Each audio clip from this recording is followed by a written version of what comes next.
afternoon. Eric here with driverlineup.com, world's okayest steering wheel holder. There's your host.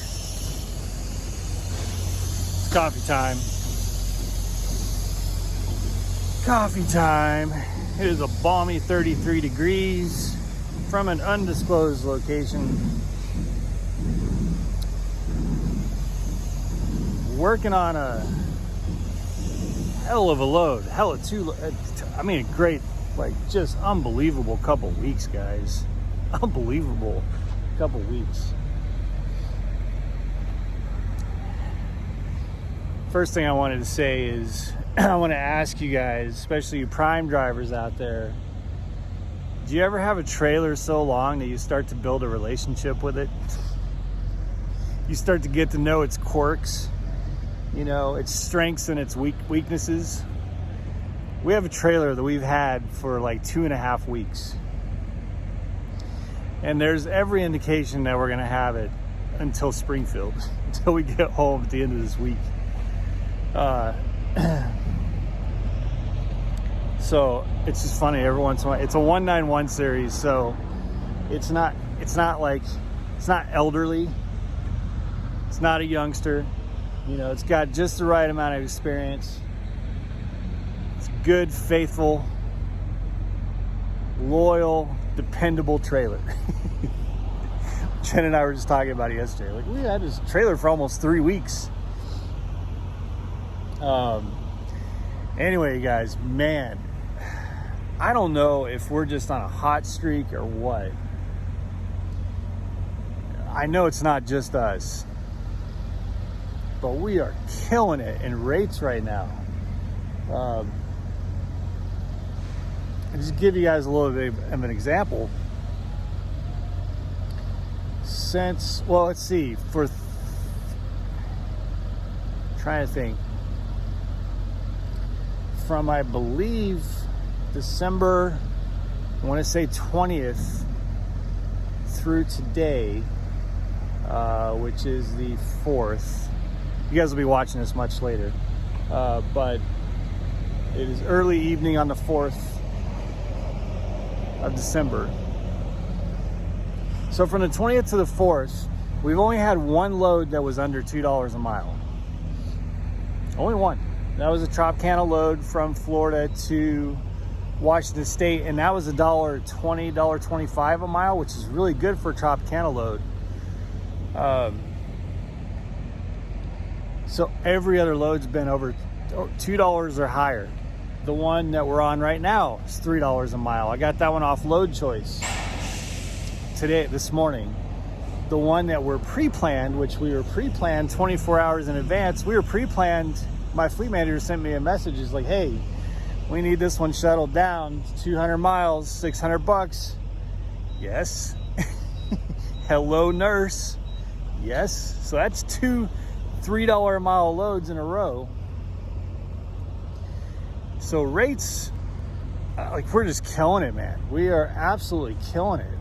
I think I said in my last video that it's looking like our gross income, not to the truck, but our gross income to the two of us, it's going to be between $10,000 and $12,000 for the month that we've been out,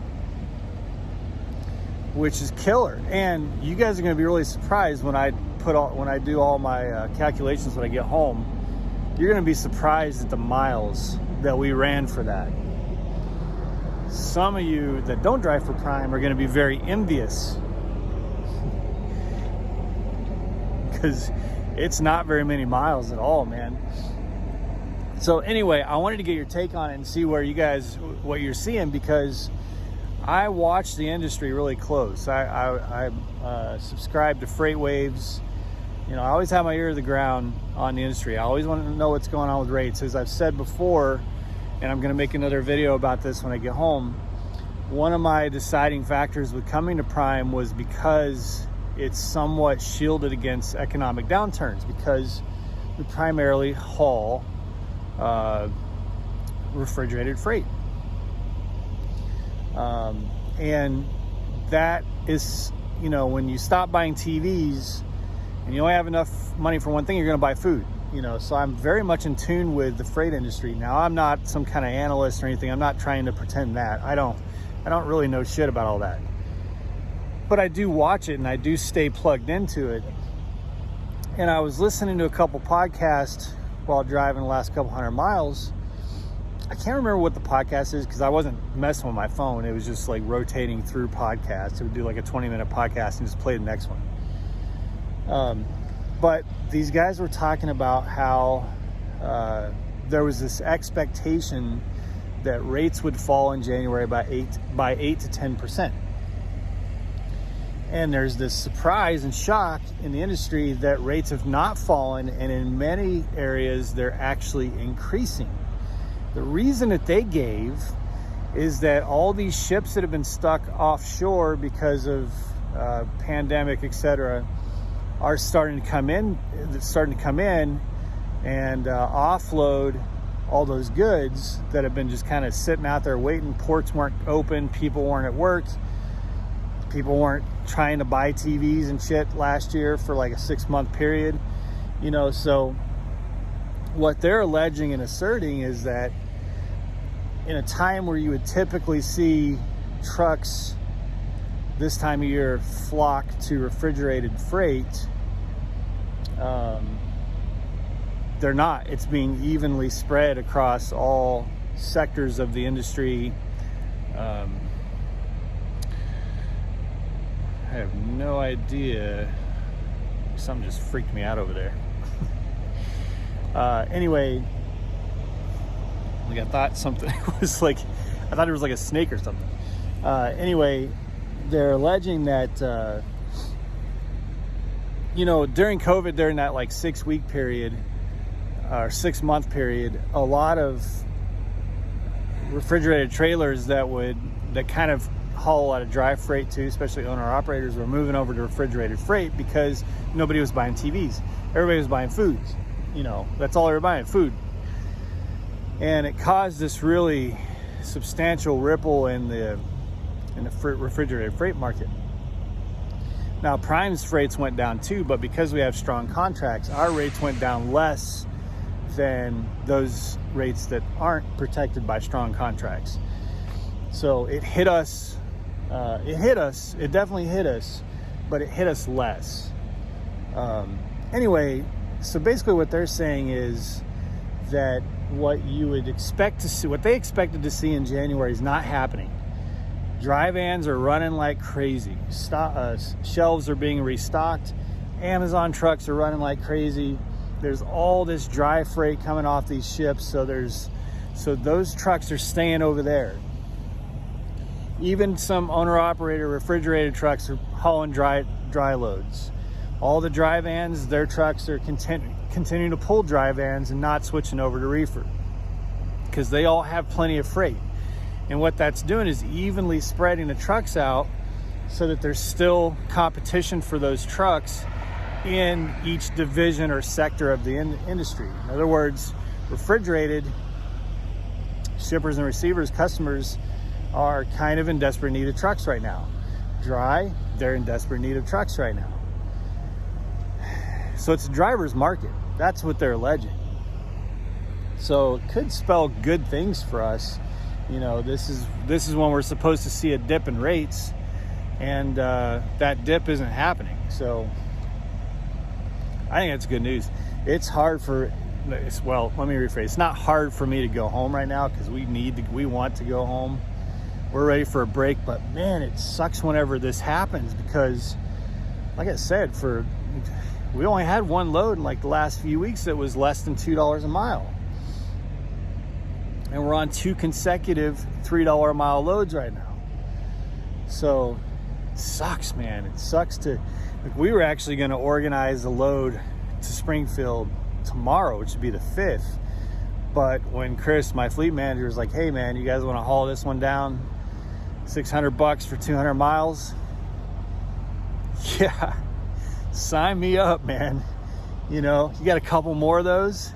So we're really going to milk these last few days. And it sucks when you're on a runner like this, you know. So I would just be curious to know what you guys are seeing out there. I'm seeing some prime drivers say they're sitting a lot, they're not seeing good rates, and then I'm seeing other prime drivers that are in my situation who are like, holy crap.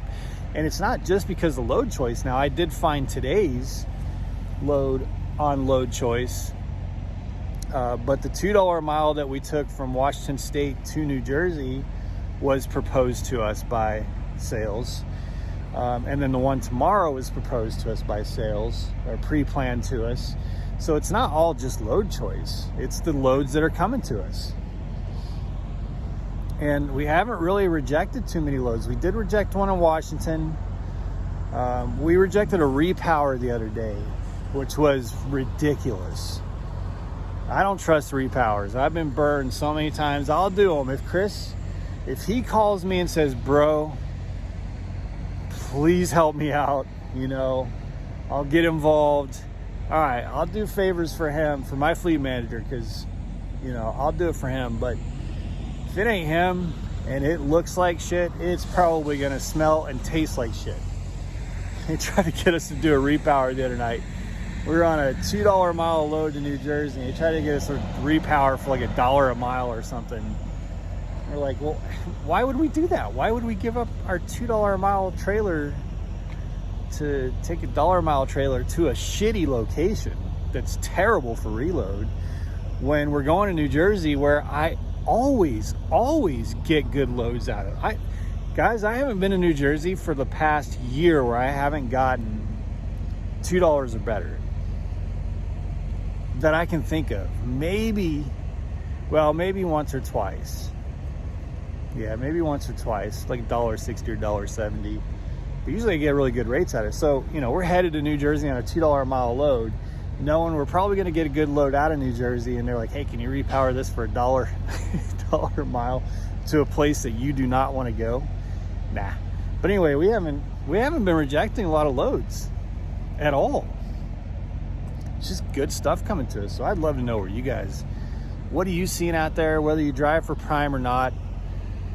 What are you seeing with freights? Are you seeing them tank in January, like in a traditional sense, or are they staying strong for you guys? Very curious, because it was a fascinating podcast I was listening to, and we're killing it out here.